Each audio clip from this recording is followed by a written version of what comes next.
जय हिंद, जय महाराष्ट्र। आपण बारा बलुतेदार विकास महासंघाची या ठिकाणी बैठक झालेली आहे।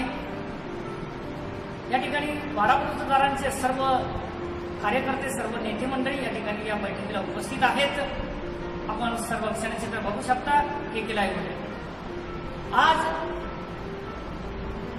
2019 लोकसभा निवडणूक या संदर्भामध्ये या ठिकाणी ही बारा बलुतेदारांची एक भव्य बैठक या ठिकाणी संपन्न झालेली आहे। आपण जाणून घेऊया यांच्या बारा बलुतेदार बांधवांच्या प्रतिक्रिया। आपल्या सोबत आहेत बारा बलुतेदारांचे अध्यक्ष सन्माननीय सतीशजी शिंदे। ग्रामीण विकासाचा मूळकणा असलेला बारा बलुतेदार बांधव जिल्ह्यामध्ये मोठ्या संख्येने असलेला हा समाज, परंतु अद्यापर्यंत कोणतेही लोकप्रतिनिधीने त्यांच्या प्रश्नाकडे लक्ष दिल्याचं काम आतापर्यंत केलं नाही। नेहमीच आम्हाला गृहीत धरण्याचं काम झालेलं आहे। खऱ्या अर्थानं हा वर्ग कष्टकरी आहे, इमानदार आहे, तरी एका विशिष्ट विचारधारेशी जोडलेला आहे।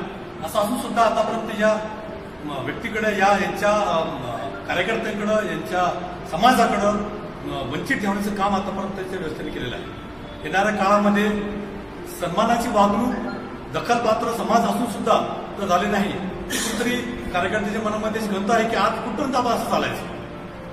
मोठ्या संख्येतला समाज हा आतापर्यंत दुरुस्त का ठेवावा? जर आपली योग्य दखल घेतला जात नाही तर आपण काही वेगळा विचार करावा का? अशा प्रकारची भूमिका आमच्या कार्यकर्त्याच्या मनामध्ये आता येत आहे। खऱ्या अर्थानं या महाराष्ट्र विकसित घटनेमध्ये आमचा वाटा आहे, सत्तेमध्ये आमचा वाटा कुठं आहे हा प्रश्न आम्ही विचारतो। बाबासाहेब आंबेडकरांनी म्हटले की प्रत्येक समाजानं आपला वाटा मागितला पाहिजे, तो वाटा मागण्याच्या तयारीत आम्ही आहोत। कुठे आमचा वाटा कुठं आहे प्रश्न आज आम्ही KK लाईव्हच्या माध्यमातून या संबंधित लोकप्रतिनिधी विचारतो आहे। मी या ठिकाणी असं सांगेल की या जिल्ह्यामध्ये आम्हाला कुणी गृहीत धरू नये, योग्य तो निर्णय घेण्याकरता आमचे समस्त कार्यकर्त्यांना घेऊन 2 दिवसामध्ये आमची पुढील भूमिका जाहीर करू व आम्ही योग्य तो विचार नक्कीच करू। धन्यवाद। या ठिकाणी एक पवित्र यांनी या ठिकाणी घेतलेला आहे। लोकसभेची निवडणूक या ठिकाणी होऊ घातलेली आहे। सर्व क्षणचित्र बघत आपण KK लाईव्ह मध्ये। आपल्यासोबत आहेत आदरणीय विष्णुभाऊ जोगदंडे सर, त्यांची सुद्धा या ठिकाणी प्रतिक्रिया जाणून घेऊया। आपलं सर्वप्रथम मी स्वागत करतो की आपण आमच्या बारा बलुतेदार या विकास महामंडळाची दखल घेऊन आपण या ठिकाणी आलात, तर सर्वप्रथम तुमचे मी आभार मानतो। या ठिकाणी भारतीय अर्थव्यवस्थेचे ग्रामीण भागामध्ये असलेला आमचा बारा बलुतेदार 18 पगड जाती अशी एक जुनी भारतीय समाज व्यवस्था अस्तित्वात असताना काही कालांतराने औद्योगिकरण वाढलं आणि साहजिकच ग्रामीण भागातील रोजगार कमी झाला। महात्मा गांधींच्या म्हणीप्रमाणे खेड्याकडे चला, खेडे हे स्वयंपूर्ण होती, आज खेडे ही स्वयंपूर्ण राहिलेली नाहीत। आणि ती स्वयंपूर्ण कोणामुळे होती तर आमच्या बलुतेदारांमुळे होती। आमचा बलुतेदार चांभार, सुतार, लोहार, कुंभार या ज्या काही साडी, माळी, कोळी या ज्या आमच्या 12 बलुतेदार जाती ग्रामीण भागामध्ये गुण्या गोविंदाने आनंदाने राहत होत्या आणि त्यामुळे आपल्या या भारतीय अर्थव्यवस्थेला फार मोठा हातभार त्यांच्याकडून मिळत होता। आणि त्यामुळेच आज काय झालं की आज 12 बलुतेदार यांचा व्यवसाय पूर्णपणे ठप्प झालेला आहे।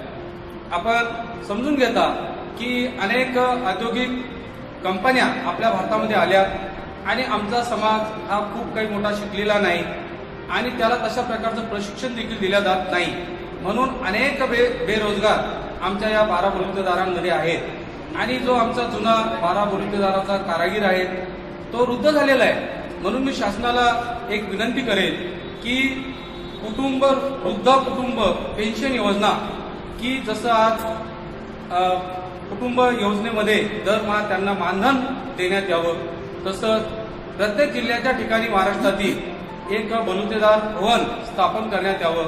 तसेच एक आर्थिक महामंडळ महाराष्ट्र शासनाने प्रत्येक जिल्ह्यामध्ये ते स्थापन करून जे आमचे बेरोजगार तरुण आहेत त्यांना रोजगार मिळेल, रोजगाराची संधी मिळेल। तसेच या ठिकाणी आमच्या सर्व बलुतेदारांच्या ज्या काही समस्या आहेत, छोट्या मोठ्या समस्या आहेत, त्याकडे कुठल्याही राजकीय पक्षाने अजिबात लक्ष दिलेलं नाही. आता आम्ही बुलढाणा लोकसभा मतदारसंघातील आम्ही मतदार आहोत. तर या मतदारसंघाच्या अनेक समस्या आहेत. या ठिकाणी अनेक वर्षांपासून जालना ते खामगाव रेल्वे मार्ग आहे. हा जर रेल्वे मार्ग झाला तर बलुतेदारच नव्हे तर या जिल्ह्याचा विकास मोठ्या प्रमाणात होऊ शकतो.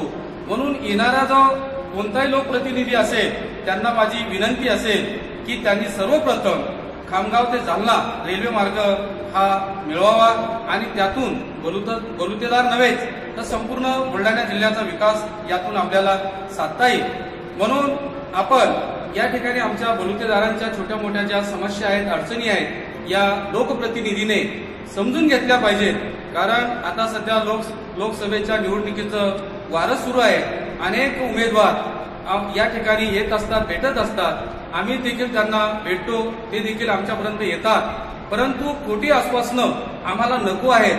जी कामं कराल, जो काम करेल जो प्रतिनिधी, त्याच्या पाठीशी आम्ही ठामपणे उभे राहण्यास तयार आहोत.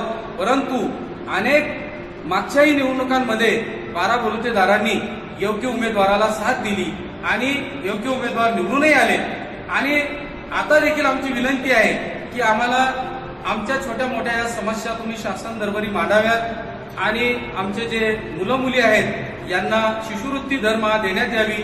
त्याचप्रमाणे आमचा तरुण वर्ग आहे त्यांना आर्थिक बँकांकडून कर्ज पुरवठा हा आम्हाला मिळावा की जेणेकरून आमचा सुशिक्षित बेरोजगार हा त्याला कामधंदा मिळेल.